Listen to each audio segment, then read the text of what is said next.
It's important to know some basic differences between an Indian MBA and an international MBA. If you are in India, you finish the program, you're ready to work, you don't have to worry about visas. If you're pursuing an international MBA after 2 years, say you want to stay for more than 5 years in those markets, you want to spend 10 years, 15 years, then the international MBA makes a lot more sense. Hello everyone, welcome back to my channel. Today we are going to discuss a question a lot of you typically ask me, whether you should consider an Indian MBA or you should consider an international MBA. So in this video, I'm going to talk about how you should think of this problem if you are in your late teens, your early 20s, your mid 20s, or even your late 20s. So how do you think of this question of Indian MBA versus international MBA? But before we start, do subscribe to my channel, click on the bell icon so that the next time I make a video, you come to know about it. Now, before we start about how you can think about this, it's important to know some basic differences between an Indian MBA and an international MBA. Typically,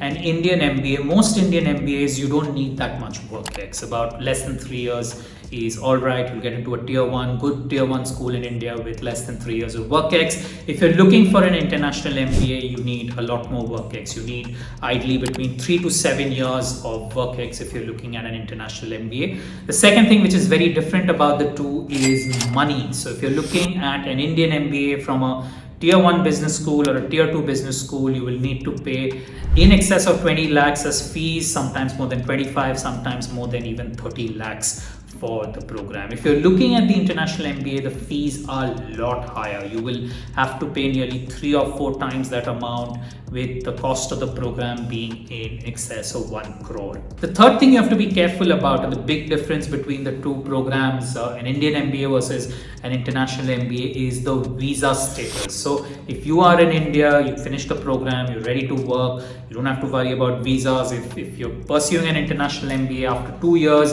especially in countries like the US, countries like Europe, you have to be really worried about the work visa and what that means for you. So this is how the two MBAs are basically different. But how do you think about it at what stage of life? The first thing you have to ask yourself is, where do you want to be in 5 years or 10 years?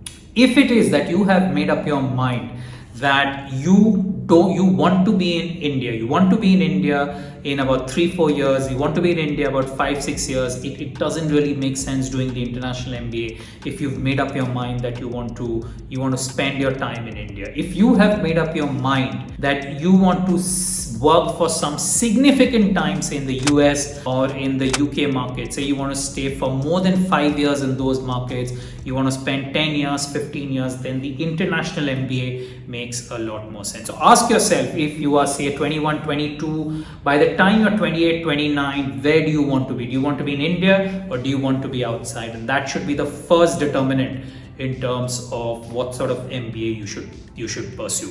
The second way to think about this is your age. At what age do you want to do your MBA program? So if you are someone who wants to finish their entire MBA program before the age of 25, you want to finish all your education, you should strongly consider the Indian MBA. Although even less than 25, you can study outside as part of the IIM program, but I don't recommend that very highly because you anyway have to do the MBA. But if you want to finish your education before the age of 25, consider the Indian MBA.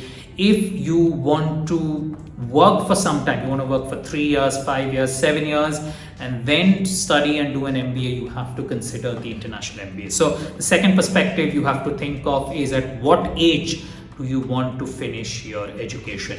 The third perspective is a little more personal, where you have to think of. So think of your family, think of your parents, think of your grandparents. Are they dependent on you? Do they need you to be physically close to them? If the answer to that is yes, you may want to consider an Indian MBA. What about the finance? An international MBA is 3 to 4 times more expensive. So can you handle the finance? If you cannot, then the Indian MBA makes a lot more sense. Or you might be in a relationship with your significant partner, and if your partner, he or she, is not okay with a long distance relationship, is something you should also look at. So it depends on your personal situation in terms of life. Now, I've given you 3 parameters, and you may say this is confusing, but if I have to give you one rule in terms of what to pursue, if you get a top 10 global business school. No matter what stage of life, you should just go.